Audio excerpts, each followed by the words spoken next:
Ladies and gentlemen, good day and welcome to the Indian Railway Finance Corporation Q4 and FY21 earnings conference call hosted by DAM Capital Advisors Limited.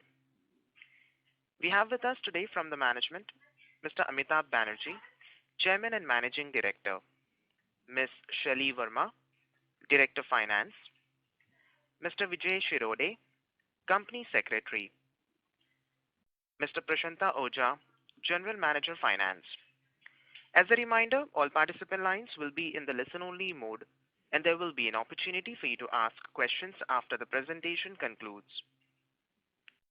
Should you need assistance during the conference call, please signal an operator by pressing star, then 0 on your touchtone phone. Please note that this conference is being recorded. I now hand the conference over to Mr. Amitabh Banerjee. Thank you, and over to you, sir.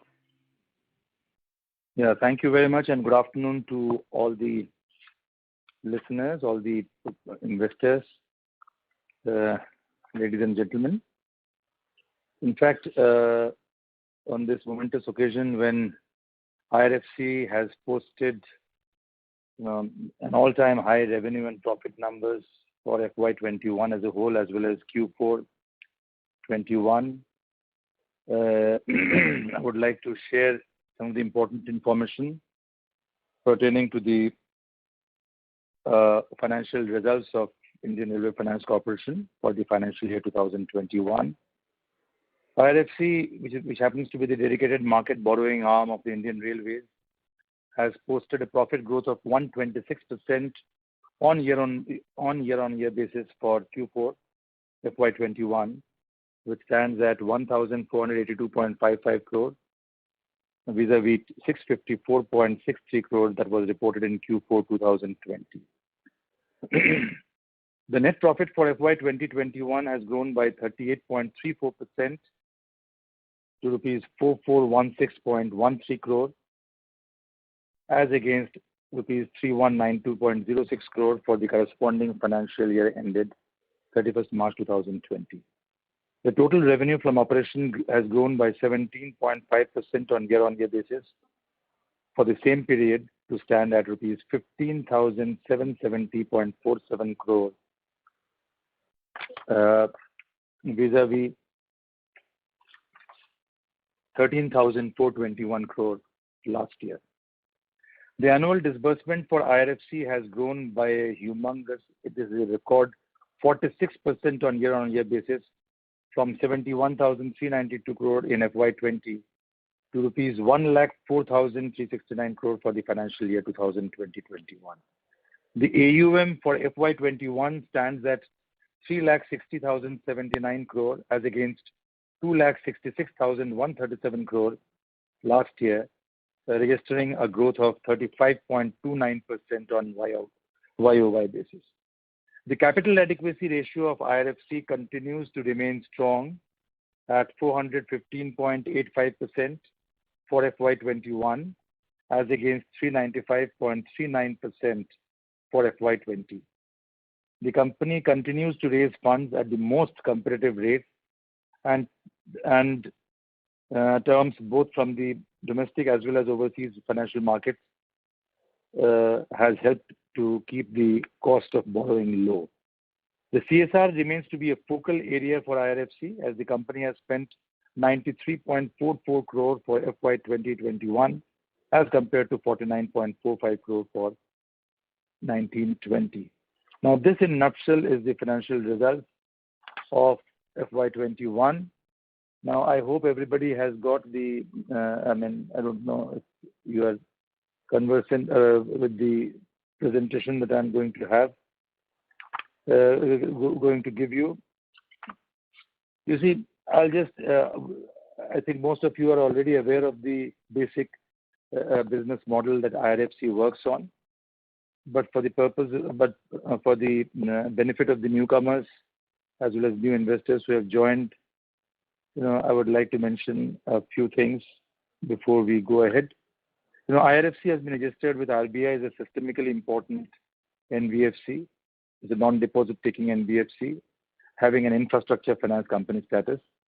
This is majorly owned by Government of India, about 86%, and which acts through the Ministry of Railways. So Ministry of Railways basically has this 86% share, and rest has been already divested through the IPO in January this year. This is the dedicated market borrowing arm for the Indian Railways. The primary business of IRFC is the financing of acquisition of rolling stock assets as well as infrastructure assets, and both are leased out to Indian Railways. So what IRFC does is that we procure these assets for Indian Railways and then lease them on financial leasing terms to Ministry of Railways for a particular term. We also lend to other entities which are under the aegis of Ministry of Railways. At present, there are two entities that we are lending to, that is RVNL and IRCON. But 98% of our AUM is to the sovereign, that is Ministry of Railways, and RVNL and IRCON only account for 2% of the remaining AUM. If you look at the AUM breakup, about 46% of the AUM is on account of lease of rolling stock assets, and 52% on account of project assets, which constitute 98% of the total AUM, and 2% is to the loan to other entities. As I said earlier, the AUM is of the order of 3,60,000 crore, and which has been growing at a CAGR of 32.6% from FY19 to FY21 the last 3 years. And the net worth stands today at 35,913.4 crore. The return on equity and return on assets are 13.34% and 1.35% respectively. There is no NPA in our books. As a matter of fact, there has never been any NPA in the books of IRFC since its inception. And we are a tax-free company. We have become a tax-free company from last year onward, from FY20. And the total debt of IRFC as on date, that is to end of March 2021, stands at 3,23,111 crore. The NIM is at 1.43%. It has gone up from 1.38% earlier. We are getting the AAA ratings in the domestic market, and we are rated at par with that of the sovereign from the international credit rating agencies, namely Standard & Poor's, Moody's, and Fitch. The net gearing ratio to end of March 2021 stands at 9x, and the capital adequacy ratio, as I said earlier, is at 416%. Now, as far as the growth journey is concerned, we have been declared as a public financial institution under Section 4A of the Companies Act 1956. Way back in 1996, we had issued we had come out with public issue of deep discount bonds at that time. We were categorized as NBFC, ND, AFC by RBI about 10 years back. We have issued secured redeemable non-cumulative taxable bonds. We have issued tax-free bonds till 2015-16. Government of India had permitted IRFC to raise tax-saving bonds under Section 54 EC of IT Act 1961 in November 2017. The financial statements for the year ended March 31, 2019, that is from FY 2019, we had the first annual financial statements in the Ind AS, that is the new accounting standards. That was with effect from FY 2019. And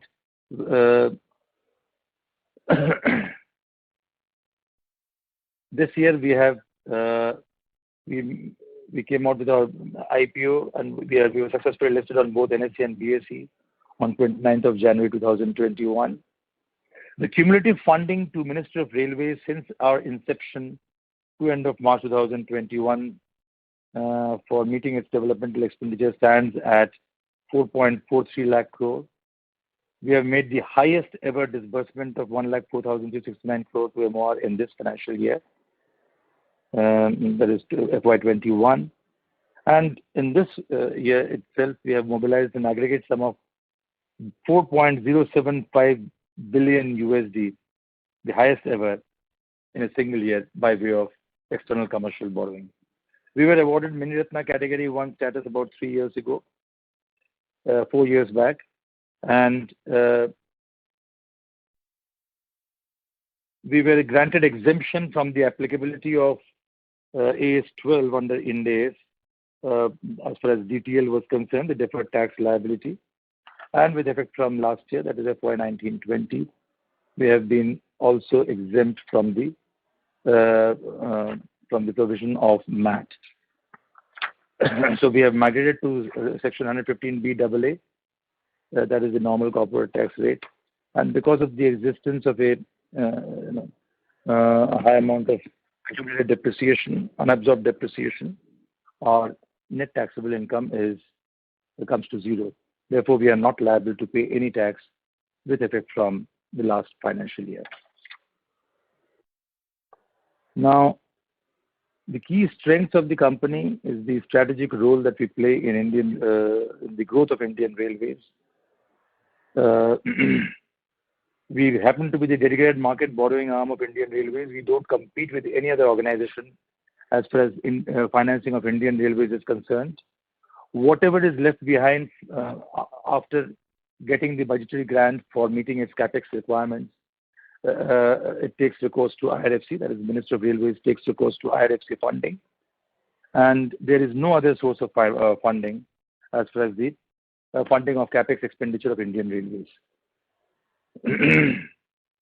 We also hold the advantage of having a very competitive cost of borrowings. We are getting the highest credit rating from the rating agencies, both domestic as well as overseas rating agencies. We have diversified funding sources. This is known to you all, including taxable and tax-free bonds till about 15-16. Minister of Finance has not allowed the issuance of tax-free bonds thereafter.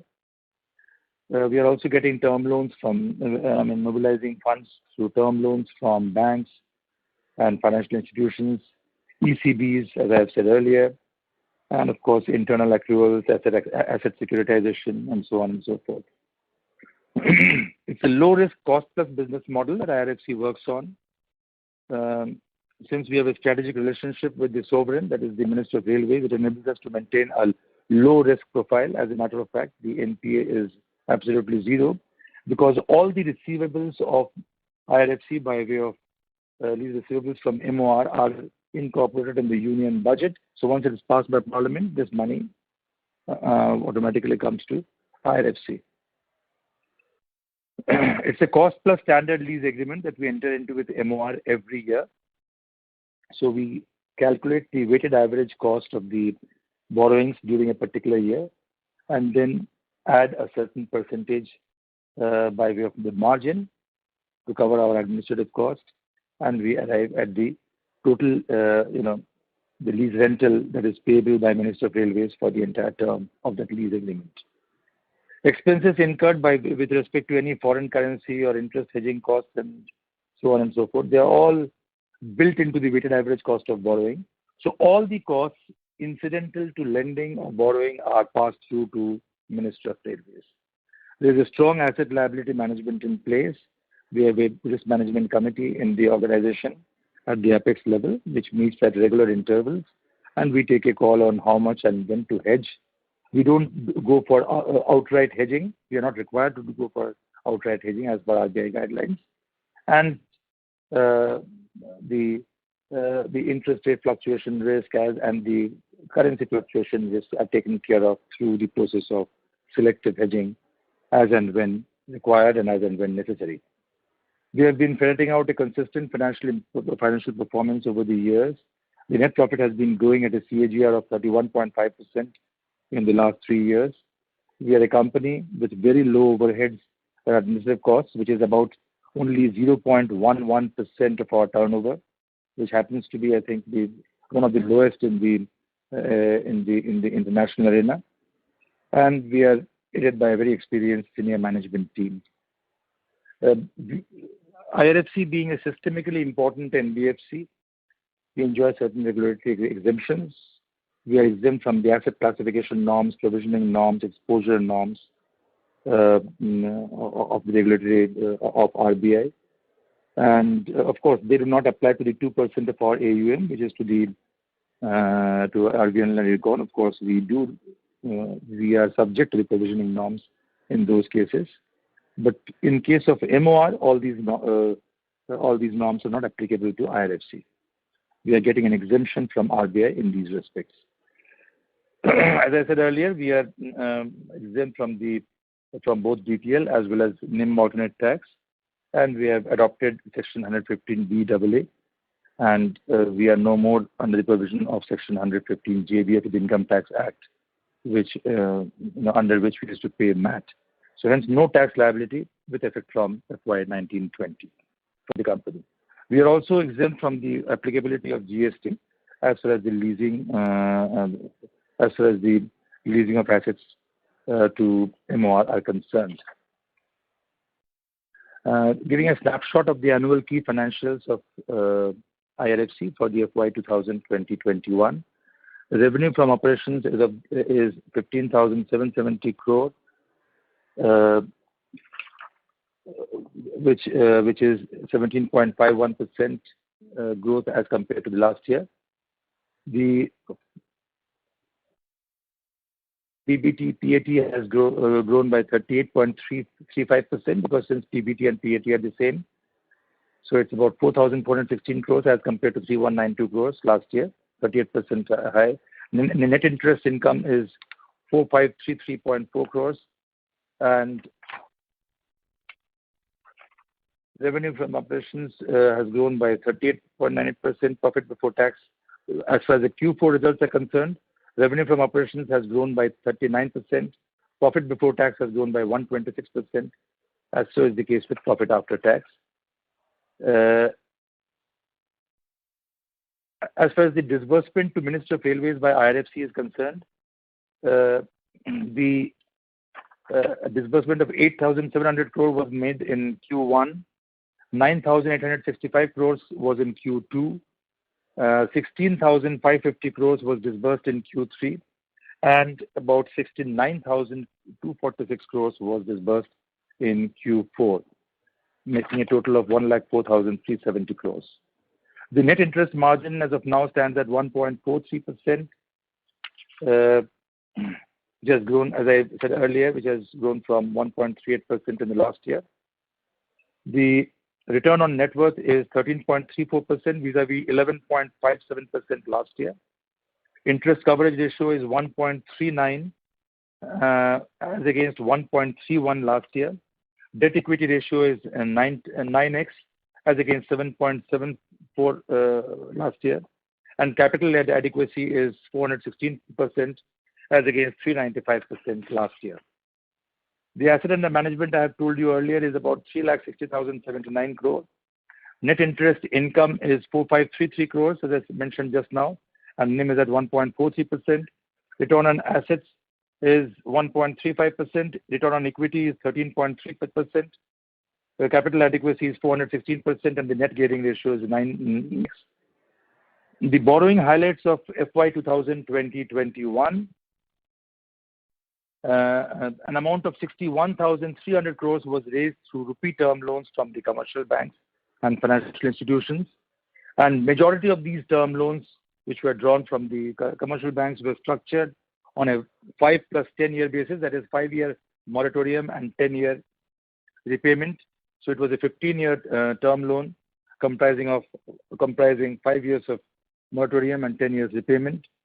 And this was for the first time that we got a moratorium from the commercial banks. And most of this amount was utilized for disbursement to MOR as well as retiring high-cost loans that were taken earlier. External commercial borrowing saw a record high this year, with 4.075 billion being raised in a single year, that is in FY 2020-21. An amount of USD 750 million was through the issuance of 144A 10-year bonds at a coupon rate of 2.80%, and we executed 2 bilateral USD loans with SBI for 3 billion USD. As far as the domestic bonds are concerned, we raised about 27,727 crore through 9 issuances last year, that is in FY21. 4 issuances of 20-year bonds. We made 4 issuances of 20-year tenor bonds for 13,970, almost 14,000 crore at very, very competitive rates of interest. And one issue of 20-year bonds of 1,375 crore was, we got it at a very, very competitive rate of 6.8% at the fag end of this of the financial year in the month of March 2021. If you look at the borrowings, which stands on date, about it's about 3,23,000 crores is the total debt that we have in our books. Out of that, 47% is accounted for by the domestic bonds, 47.39%. About 33% is accounted for by the long-term rupee term loans. And the ECB portion has really risen from about 10% earlier or 9.5% earlier to 16.87%. So ECB has taken quite a portion of the pie this financial year. As I said earlier, we are getting the AAA ratings from CRISIL, ICRA, and CARE, and Moody's, S&P, and Fitch, as well as Japanese credit rating agency. They rate us at par with the rating of the sovereign, that is Government of India. Moody's has given us a rating of Baa3 with a stable outlook. Standard & Poor's BBB- with a stable outlook. Fitch BBB- with a stable outlook. And Japanese credit rating agency BBB+ with a stable outlook. The strategic role that IRFC is playing in financing the growth of Indian Railways is borne out by the fact that almost 82.25% of the total wagon population on Indian Railways is owned by IRFC. And 87% of passenger coaches and 89% of locomotives that ply on the rails of Indian Rail, ply on all over India in Indian Railways are owned by IRFC, and they have been given on lease terms to Minister of Railways by IRFC. As far as the low-risk, cost-plus business model is concerned, you are all aware of the business model, the financing model of IRFC. Every year, I'll just mention this in short. Every year, we are calculating the marginal weighted average cost of mobilizing funds from various sources during a particular year, and we arrive at a unitary rate, that is the weighted average cost, and on top of that,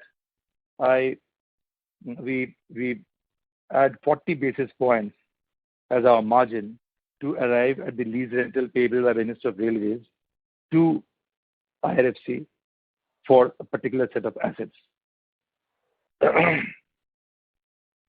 You'll be glad to know that the weighted average cost of incremental borrowing for IRFC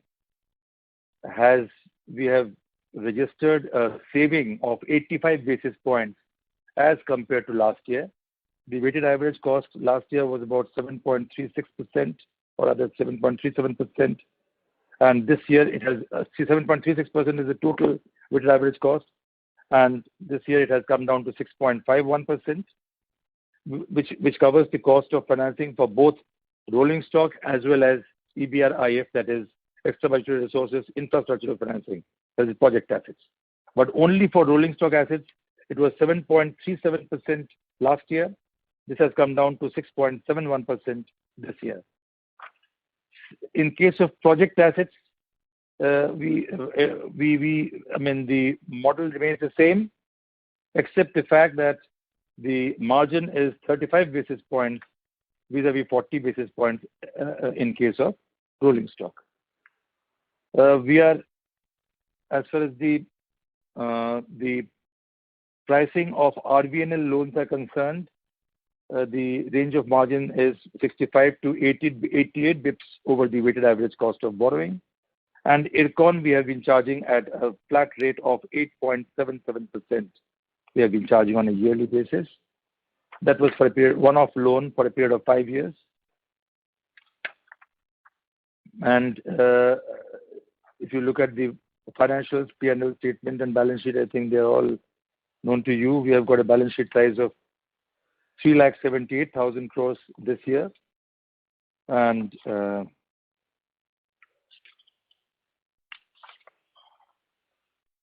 another important factor that we would like to mention in this respect is that we don't keep much of a balance in our cash balance or bank balance in our books, because it's all back-to-back kind of a financing that we do. Whatever we raise, whatever money we raise, we are immediately passing on to the Minister of Railways or to RBNL or to IRCON without keeping any money in bank. So basically, we are operating on a very low cash or bank balance. As far as the business model is concerned, we don't keep the money idle even for a day. The day we raise the money, the same day we disburse the amount either to Minister of Railways or to any of the SPVs of Minister of Railways. So our team is ready for any questions that you may have. I come to the end of this presentation and the introduction to IRFC. Now we are open to questions. Thank you very much. We will now begin the question and answer session. Anyone who wishes to ask a question may press star and 1 on their touchtone telephone. If you wish to remove yourself from the question queue, you may press star and 2. Participants are requested to use handsets while asking a question. Ladies and gentlemen, we will wait for a moment while the question queue assembles. Reminder to the participants, anyone who wishes to ask a question may press star and 1 at this time.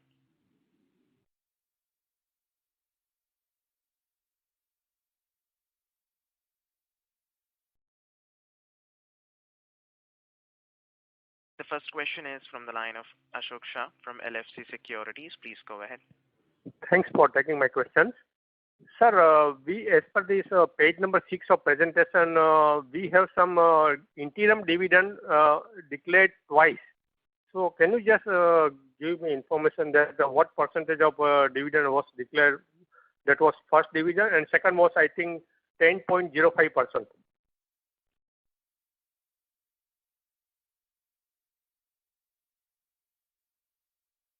Hello. This is the operator, so we can't. Yeah. Sorry. I mean, it was on mute. Yeah. In fact, we had paid two tranches of dividends. One dividend was for the earlier year, and that was 500 crores, and the next was about 1,370 crores. That was the interim dividend for the last year, 1920. So, and that was about it came to 1.05 per share was the dividend rate, and that was about 31% of our profit after tax that we have paid as interim dividend. So full year dividend comes to 1.05 rupees? No, that interim dividend of 1,370 crores came to 1.05 rupee per share. Okay. So no other dividend was declared during the year? No other dividend pertaining to the last year. It was okay. And as you stated in a presentation that all income is tax-free for the company, IRFC. Yes. So whatever the dividend distributed is also tax-free, or what's? Yeah. Technically. I mean, you would like to come in. Ojha may like to come on this. Ojha, please answer the question. Whether dividend distribution tax is payable?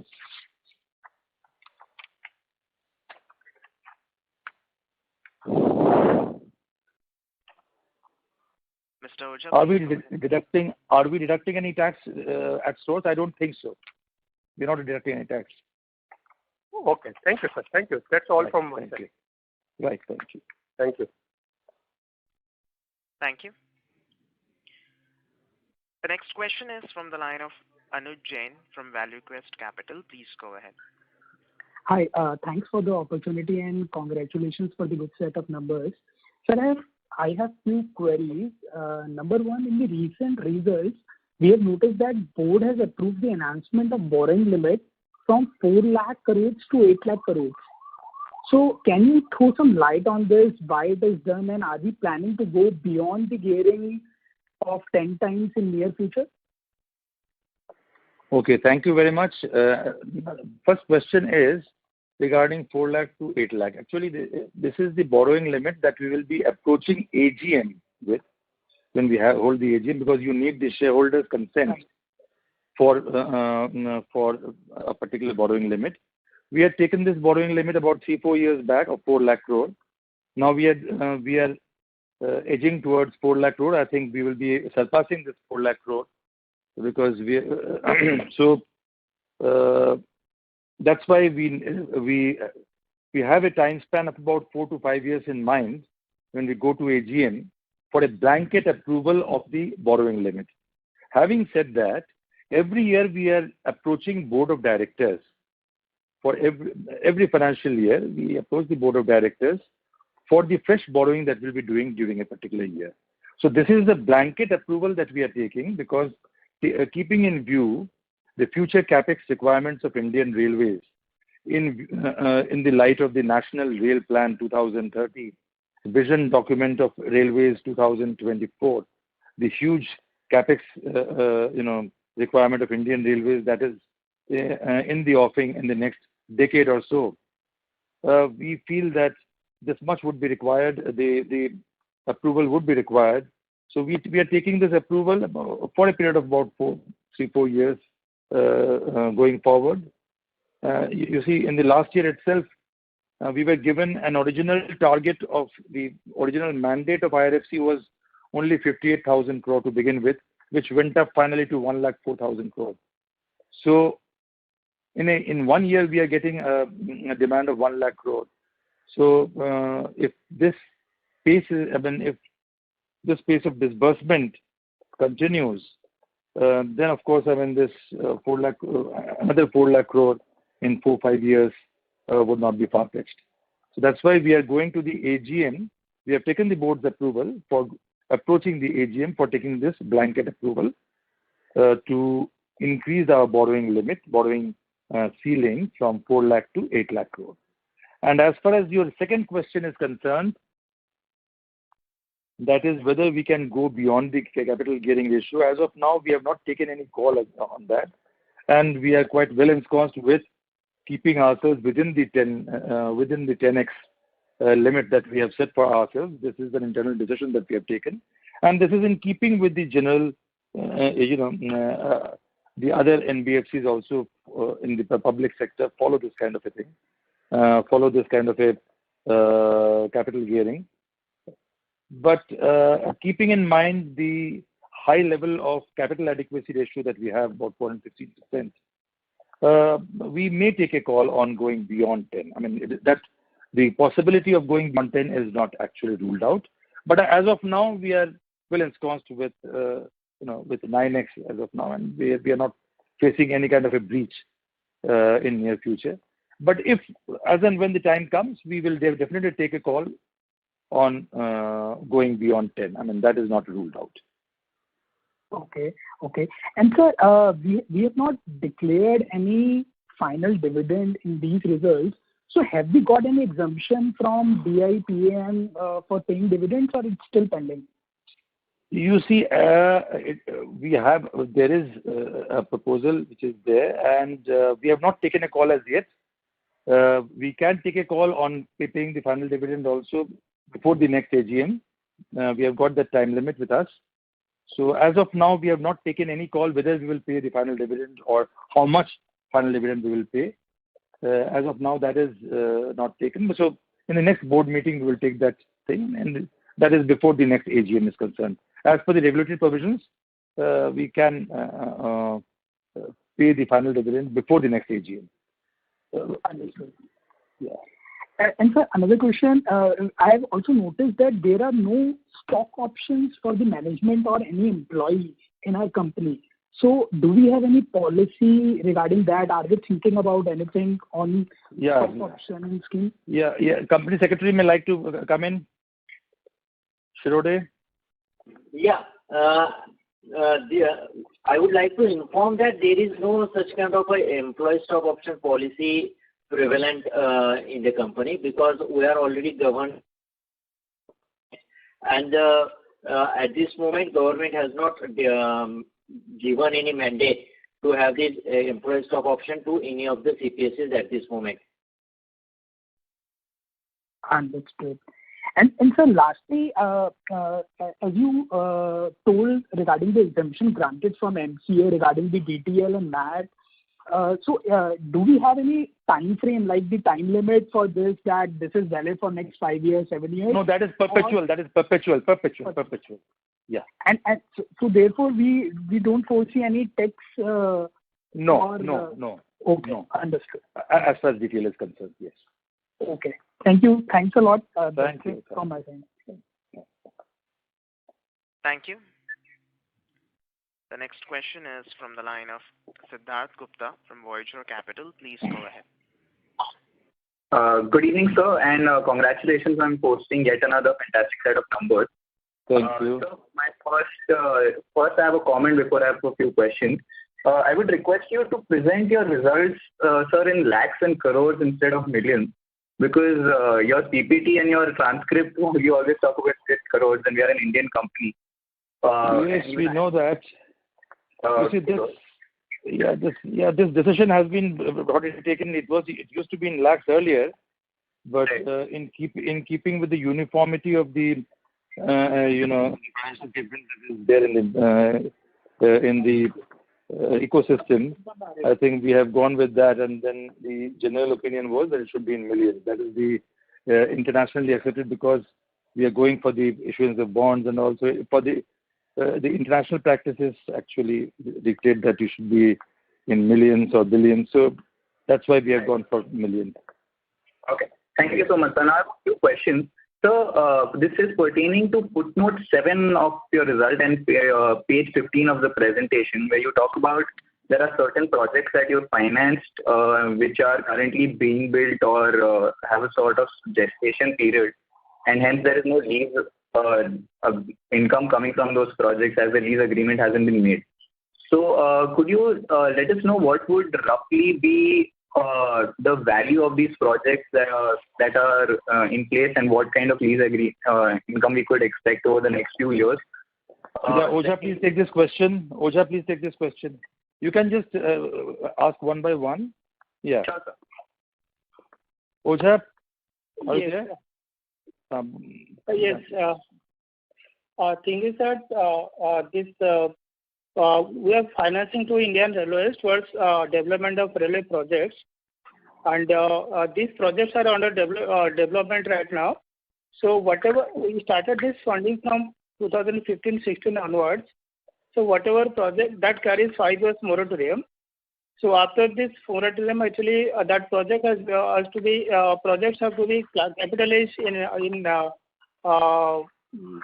MOR's completion certificate, and then agreement will be executed. But we are carrying 35 basis point margin on that funding, and we are booking income on that margin part. And he also mentioned about the amount. I think that comes from the other financial assets. Yes, in sir. the balance sheet, which stands at about 1.97 lakh crore. Right, sir. It is 1,97,000.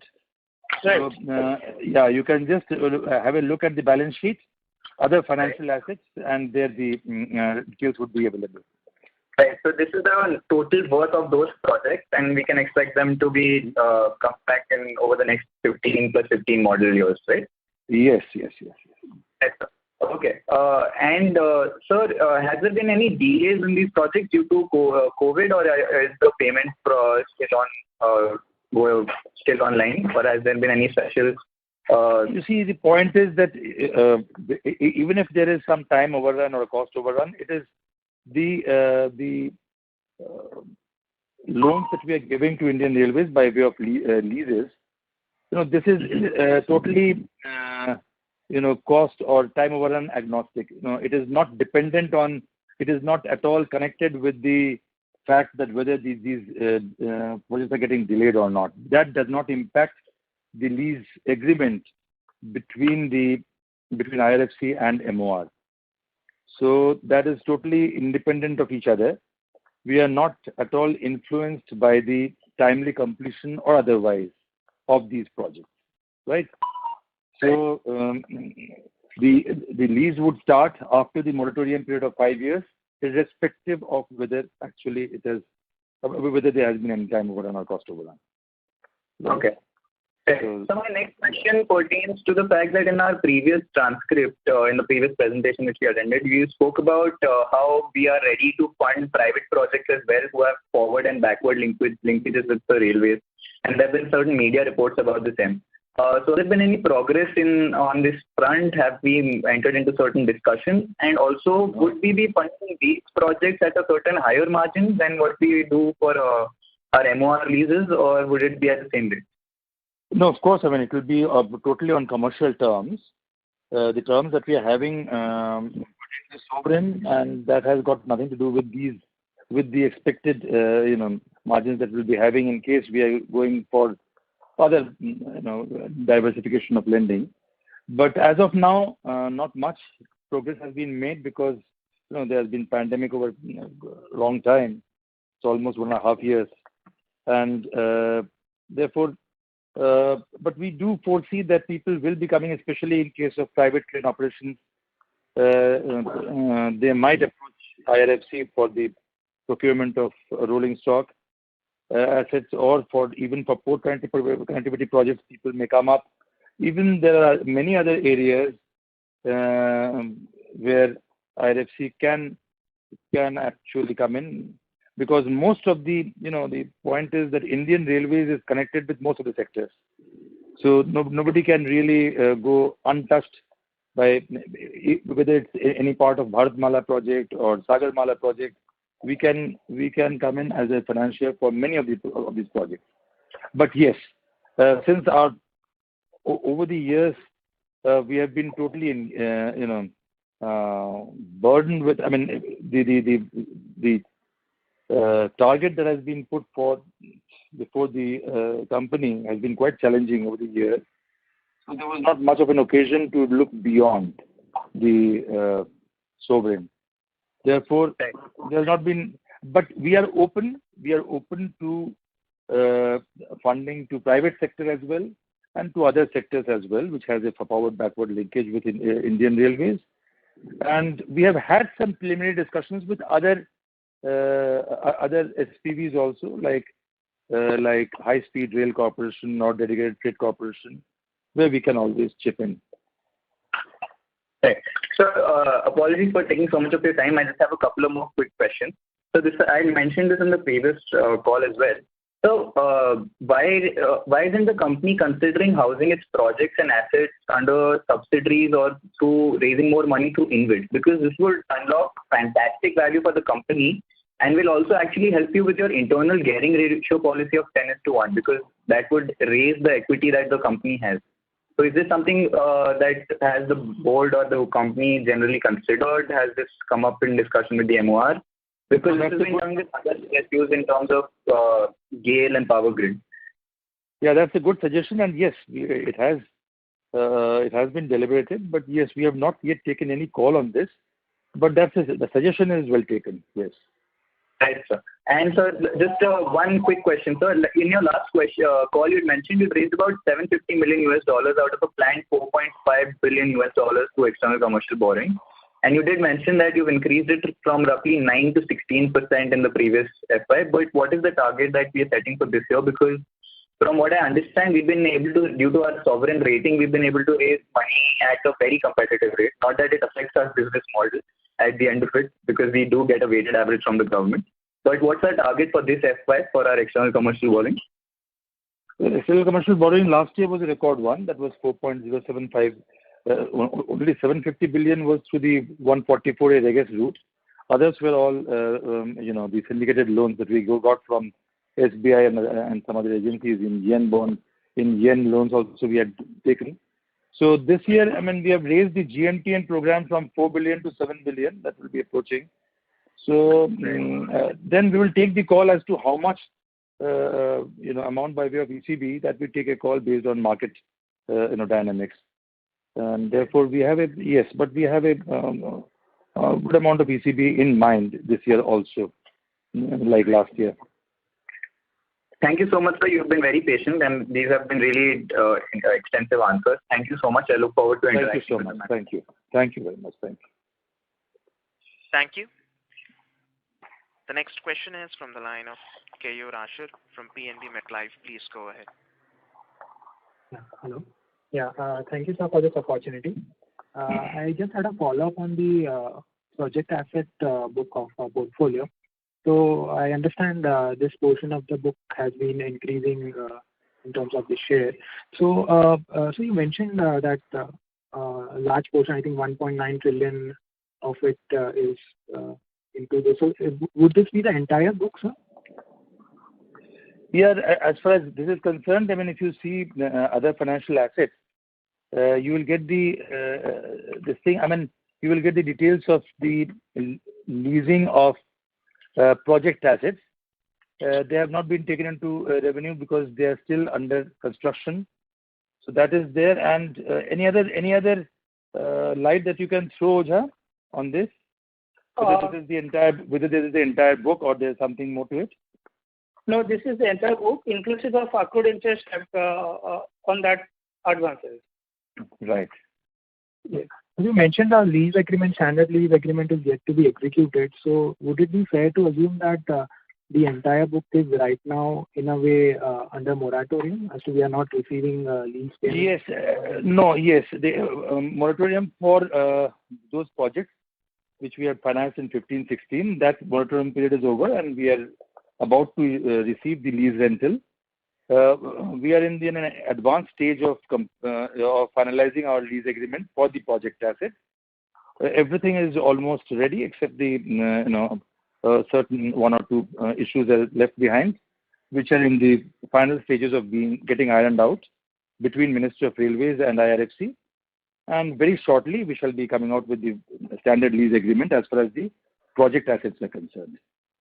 So, just to clarify here, this would be all the assets financed post 2016 that would be... Yes, those projects, yes. There are certain, there was one-off project in 11-12 that we had done for 2,089 crores for some railway electrification. They were also project assets, and the moratorium period is already over and we are getting the lease rentals from them. That was a one-off thing, but the EBRIF portion, that is the extra resources infrastructure financing, what we call as the project assets leasing, actually started in a big way from 15-16 onward. So that was which was done in 15-16, that moratorium period is over. The lease pertaining to the assets leased during that particular year, that will start from this financial year. So the lease rentals of those assets will start streaming in from FY22 onward. And similarly, in the next year, the ensuing years will follow. Right.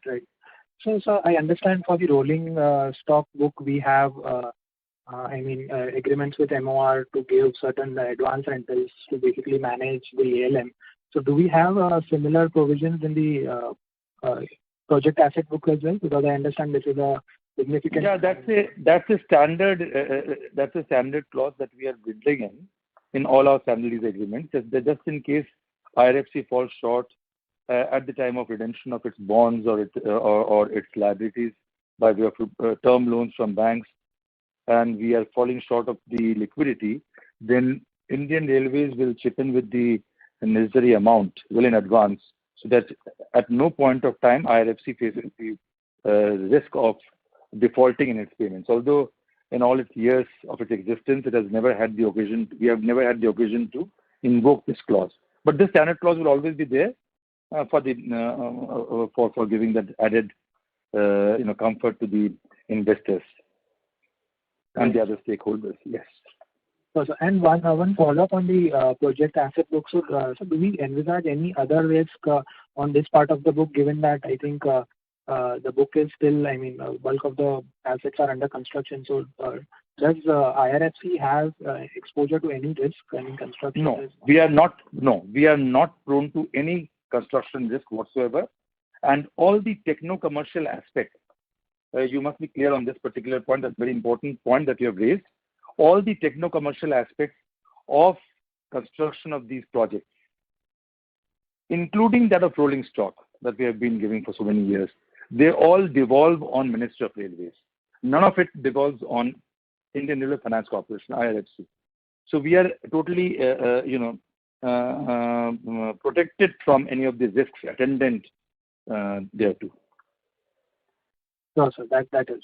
And so one last question from my side is on one of the disclosures that we have made on the financials, point number 6, where we are showing certain reconciliation items. So I think, so can you explain what was the cause for this difference in amounts? That No, there is no such difference in amount. Only thing is that there are certain aspects of accounting which are still pending reconciliation with Ministry of Railways. It is just it's a very in ordinary course of business. This happens.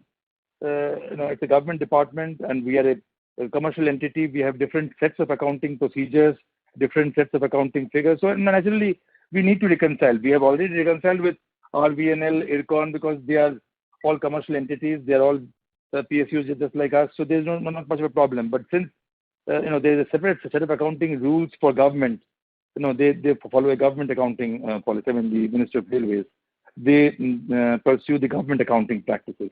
We are following the commercial accounting practices. So therefore, it takes time for reconciliation. It's a normal routine course. This is not any exceptional item that we have, but this is as a sort of a this what you call transparency in our policies, that we have given this as a footnote just for the benefit of the stakeholders, that we are still certain aspects about reconciliation of certain items that I mean, this is just an ordinary course of business. It will get reconciled in a few days. There's no problem. Right. So necessarily, timing issues and not cash flow. No, nothing of that. There is no difference in reconciliation. There is only, it is just a normal audit point that we have, that sometimes reconciliation takes time. So it is taking a bit of a time. That's all. Right. So basically normal timing difference, otherwise no such. Otherwise, it is not that there has been any kind of a difference found out, which has been found out in reconciliation. There is no such thing. Right. Yeah. Sure, sir. Understood. Yeah. Thank you. Yeah. Thank you. Thank you. The next question is from the line of Bhavik Dave from Nippon India Mutual Fund. Please go ahead. Yeah. Hello. Hi. Good evening, sir. Sir, a couple of questions. One is for next year, how are we thinking about disbursements? Is there any rough math that we have done? What will be the disbursement number? This year was extremely strong for us, right? Like we just done 34,000 odd crores in the first 9 months, and then the last quarter was extremely buoyant. Just want to understand, have we front-loaded some of it, or FY22 will also be equally strong in terms of disbursement? You see, as far as our business model is a bit of it's a unique kind of a business model. We are totally driven by the demand coming from the sovereign. And as far as the skew that we have in the disbursements between the various quarters, the skew would always be there because that is the normal course of the momentum with which the projects get executed, and generally it takes it achieves a crescendo only in Q4, and this time it has been extremely high. But it is for future to say that we started off with 58,000, we ended at 104,000. Let's see how this year pans out. This year I started with 65,000 plus. 65,258 crore to be precise is the mandate of this year, and where it lands ultimately, it's very difficult to say at this point of time. But we are ready for any eventuality, and we have our sources of financing are very much within our grasp. So we are in talks with various financial institutions, with commercial banks. We have the GLMs in place for the issuance of offshore bonds in the 144A and Reg S market. So we have all the sources tied up. So we just await the nod from Ministry of Railways. Right. So, sir, just one last point on the disbursement. So, last year also we said we planned a 50 or 1,000 crore number, and we exceeded that by like a significant margin. What is the what kind of requirements would this be? Because last year was a difficult year for railways as a whole, right? Because of the lockdown, the lack of movement across the country. This year, if things improve after like just a matter of 2-3 months, will the requirement be higher, or how do we think about it? Like, will it be 55,000 odd crores that you mentioned, or again this year also it will be? We don't really know. In fact, last year was a difficult year because the pandemic came for the first time, so the country was really gearing up. Its infrastructure, its medical infrastructure. There was a long lockdown period, so there was some budgetary constraint last year, which forced Indian Railways to take recourse to more of extra budgetary resource funding, EBR funding. This year, of course, the situation is not that severe, but yes, the second wave has taken a toll on the revenues of railways and in turn government. So therefore, it remains to be seen that how much recourse they'll take to the EBR route. On that basis, the requirement of further funding would depend. Sure. The second question is, have we decided the spreads or on the rolling stock? Yes, we have decided the spreads. It will remain the same as last year. Yeah, that's okay, for both the businesses, right? For both rolling stock as well as project. Perfect. And last question is, sir, the 10 times leverage that you spoke about, we're at 9 times. Is there a regulatory cap that we have, or do we think that we can go up to maybe 11-12 times also before we go for capital raising? Because it will be critical when we raise capital next. So how are you thinking about it? Like, will you come to the market like in a 1 year time, or you will extend to leverage yourself to 11-12 times before we come out and raise capital? What are your thoughts on this? You see, there are no regulatory guidelines on this. This is basically it is an internal decision of the management, and we are absolutely open to going beyond 10 also if the requirements arise. As of now, it doesn't. But if it is required, we can definitely think about it. And as far as coming to the market again, as per regulatory guidelines, we have to again come to the market anyway in 3 years' time to divest up to 25%. We have just divested to 14%. So 11% anyway we have to divest in the next 3 years. But beyond that, I don't see any further reason to go to the market to raise more capital. Sure, sir. That's very helpful. Thank you so much, sir. Thank you for your time. Thank you. Thank you. The next question is from the line of Anuj Jain from Value Quest Capital. Please go ahead. Sir, out of the total disbursement, can you give breakup between rolling stocks and project assets financing? Well, I can give you a rough idea. Say rolling stock was about 29,000 and 74,000 was project assets. Then to RBNL we had given another 1,429 crores. That makes a total of 1,04,000 crores. Understood.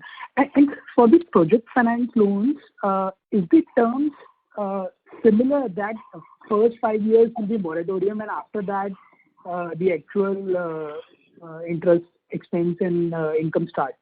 Yes. That is only for project assets. There is no moratorium for the rolling stock assets. In case of rolling stock, there is no moratorium that we are giving. This moratorium is definitely given, is majorly given only because it's a project and it takes time. There's a normal gestation period before it yields revenue. You see, so naturally, that's the construction time that we have to give when it does not yield any revenue. So that moratorium is absolutely in place. That's why we are giving moratorium of 5 years for project assets. Understood. Thank you. Thanks, sir. Thank you. Thank you. The next question is from the line of Shri Ram Prasad, individual investor. Please go ahead. Thank you, sir. Congratulations for a very good set. Thank you very much. Thank you. And most of my questions have been already asked, but I would just like to stress on a few things which I need more clarity on. Like everybody was mentioning about the gearing, right? It is already at 9x. And the equity book is growing at 13.5 whatever percent, that is the ROE, while the loan book itself is growing at a much higher rate. So it is inevitable that that 10x limit will be breached in the near future is my observation. So in light of that, I think the various members have already mentioned various initiatives that you can take, be it by way of InvIT or relaxation of the norm itself of 10x. I wanted to know your views on securitization. Was anything done so far from the company's side in terms of securitizing these receivables or project loan assets and selling it to parties? And I also wanted to know your view on, because the interest rates are falling, will there be a mark-to-market gain if you securitize these assets and sell? I mean, depending on how the accounting is being done, because these are at 8.5% rate interest. Now the interest rates have fallen. So your views on securitization and what impact it will have if you actually sell the security. Is there a mark-to-market gain that will happen on an immediate basis? Yeah, that's a good question. In fact, we have... Oh, sorry. You were coming to another question? Yeah, that's my first question, sir. My second question is with respect to, I mean, it's more of an observation as to why the announcement has taken place almost at the end of the second quarter, and what will be a timeline going ahead in terms of when you will be announcing the results, because I think the accounting is fairly straightforward, right, to that extent. So at what time will you be usually declaring the results is my second question, sir. No, as far as this result is concerned, no, let's come to the first question. We used to do securitization in the late 90s. We had done some securitization. Thereafter, we have not gone for any securitization, but because that didn't make any economic sense at that point of time. But we have to again, yes, but we are absolutely open to going for securitization. We have done securitization earlier, and we are open to securitization if it yields any mark-to-market gains. We are open to that. We can definitely, we are open to that instrument also. And as far as the second question is concerned, we have come out with the results within the time limit that has been given by SEBI. In view of the pandemic, I think this has been extended by one more month. It was 31st of May, so it has been extended to 30th June. And you see, we have just gone public, so it takes some warm-up time is required, so that's why we came in the end. In due course of time, we shall take less time for announcing these results. Sure, as we sir. go Thank you forward. for clarification. As you go forward. Thank you. More questions.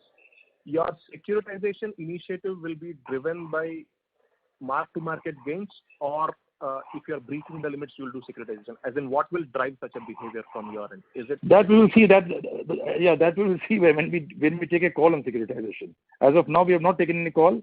At that point of time, we shall see both these aspects. Got it, sir. And my last question, in case your limits are being breached with respect to your 10x gearing ratio, in terms of your book growth that is planned, will you ease the limits, or will you go for a capital raise, which you have to anyway do within 3 years' time? I would rather go for easing the limits than go for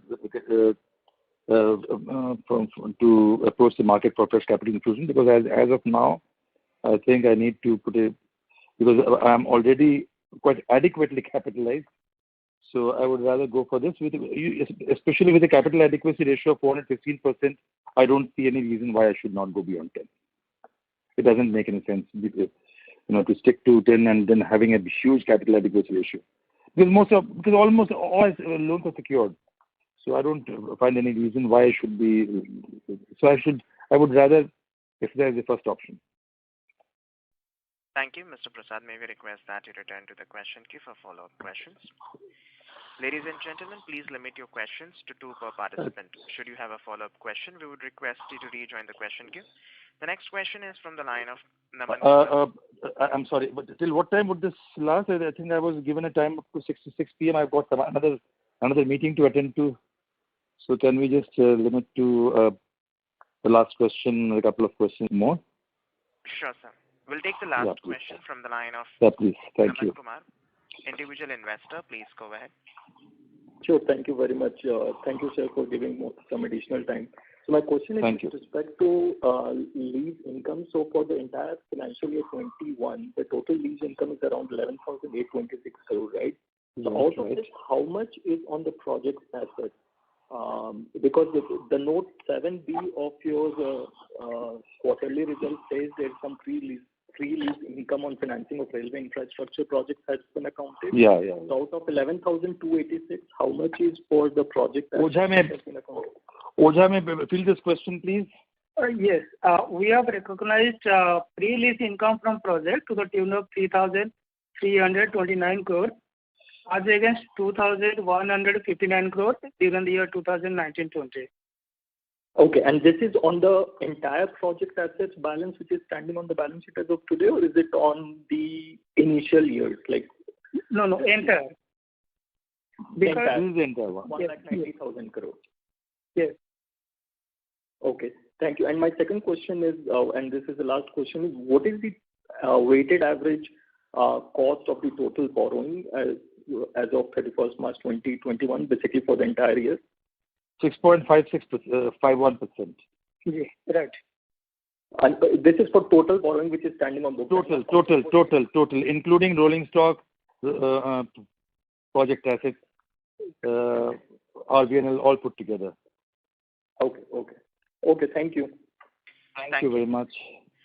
Ladies and gentlemen, due to time constraint, we will take that as a last question. I would now like to hand the conference over to Ms. Anuja DK for closing comments. Thank you. We thank the management of IRFC for giving us the opportunity to host the call. And thank you all the participants for patiently listening. Thank you and have a nice day. Thank you, everyone. Thank you very much. Thank you. Thank you, everyone. Thank you. Thank you. Ladies and gentlemen, on behalf of DAM Capital Advisors Limited, that concludes this conference.